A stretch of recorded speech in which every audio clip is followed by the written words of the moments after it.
The Selfish Path to Romance. Download Chapter 1 for free at drkenner.com and at amazon.com. Lisa, you're having problems with your grandkids? Are you worried about them? Yes. Tell me, yeah? I believe that they are in an abusive situation where their father and stepmother are constantly arguing and fighting, and where I know the law enforcement has been involved before.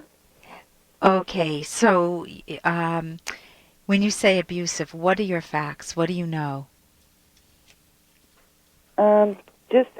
Just constantly screaming and yelling and then maybe the stepmother going out and, beating on the cars and the windows and hitting her head up against the cars. And, I'm not for sure if they are beating on the children or not. So it's not like, how old are the kids? 8 and 5. 8 and 5. And is it your son? Is that the dad? No. Oh, how are they related to you? My daughter. Oh, your daughter. Okay. Right. And does your daughter still have contact with them? Yes, she does. They split custody. Yeah. They alternate weeks of having them. Okay. And she's also concerned about, can she just, take the kids, and let him know that, until he improves their home situation.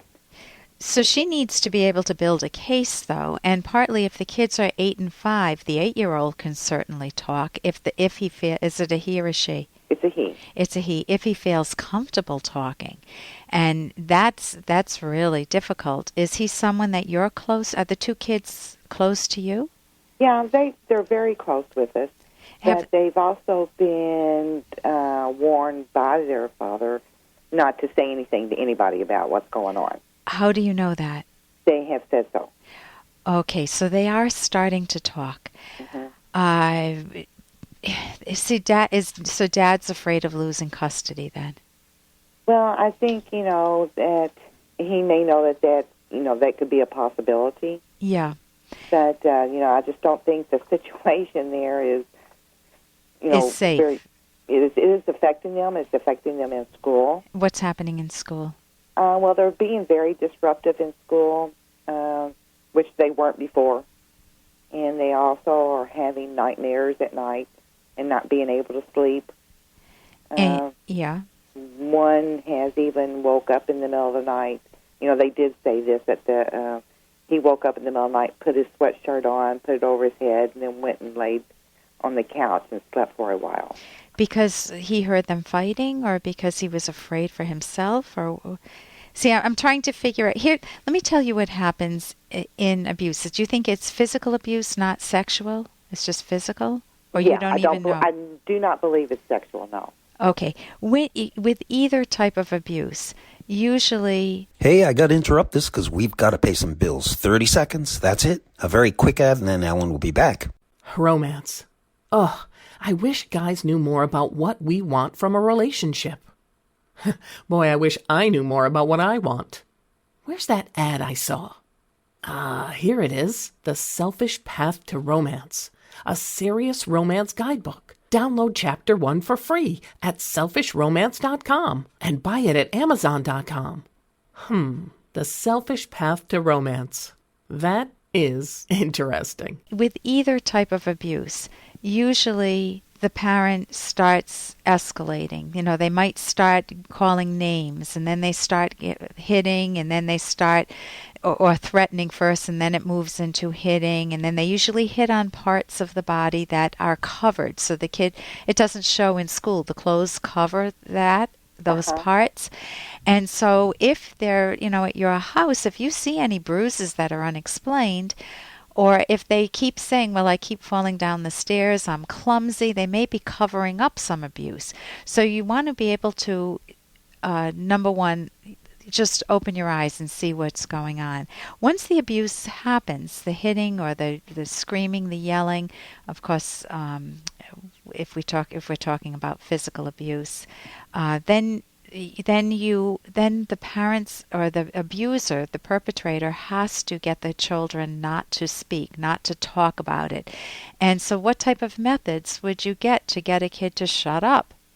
would you use?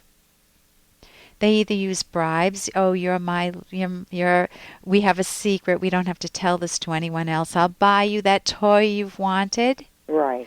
Or they use threats. You say a word to anyone, and then they pick one of the kids' values. I'll take away your bike, or you're not going to have the dog anymore in the house. They threaten. Or you'll never get to see your mother again. And so the threats and the bribes are two very common ways that perpetrators try to shut the kids up. Then the kids may disclose, meaning that's the next stage. After the abuse, then the secrecy, then the next stage is disclosure. They might tell a friend who tells the parent who tells the school, the teachers, the counselors. Or they may tell a grandparent such as yourself, or they may not spill the beans, but someone may walk in and see the hitting going on and report it. So sometimes it's within the kids' control when they report something. Sometimes it's not within their control. Sometimes they're ready to talk. Sometimes they're not ready to talk. And you want to make them increasingly more comfortable to talk, but they do. If they're with the parents, there is a real threat. If you see bruises, you can bring them to a doctor in emergency room and just have a doctor look at the bruises. And you need to get some documentation, but if you suspect it, I would encourage them to talk. There is a little book, Some Secrets Are for Sharing. I don't know the author's name, but you could Google it, which is just a little kid's picture book. And it's about a little boy who's afraid to speak up and say that his mom's been hitting him. But he tells his coach, and then he feels very guilty. And then he goes into counseling, and his mother calls him a liar, of course. She never hit him. But then everything comes out, and they make it very comfortable for the boy to talk, as comfortable as it can be. And the mother does have to go to therapy and get some help. So that encourages kids to speak up, because it's a little picture book that gives them permission. Some secrets are good secrets. You help them know the difference between good secrets, a surprise party, or a gift that you got someone for the holidays. Don't tell them. It's just what they wanted. Right. And some secrets are not good secrets, and they have every right to speak up to a trusting adult, and you might be that trusting adult. You want to find out what the threats are, though, because if they feel like something really bad's going to happen, or they feel really guilty, you need to try to let them know that you'll be there to protect them, assuming you can. And then you can call, the minute you have evidence of any abuse, you can call child protective agencies, or you can call a lawyer and get some help. So really, before you can build a case, you really can't. There's really nothing you can do. You can work like the Dickens to help the kids feel comfortable with you and let them tell their story. You don't want to go in there like a lawyer. Okay, have they hit you on this? Have they done this? Have they done this? It's more like you say, so tell me something good that happened to you today. And if you could erase one thing, what's something that happened today that you didn't like at all, or that makes you feel real anxious? Or they might see a story of someone being hit. It might even be a cartoon, and then they start, has that ever happened to you? Have you ever been in that situation, and how would you handle it? You want to help them open up and talk. Sometimes in play therapy, with play, kids will act out the scenes that they see at home, the parents fighting and the hitting. Listen, thank you so much for your call. I wish you the best of luck. For more Dr. Kenner podcast, go to drkenner.com and please listen to this ad. Here's an excerpt from The Selfish Path to Romance by Drs. Kenner and Locke. We've all used or been the target of insults at some point in our lives.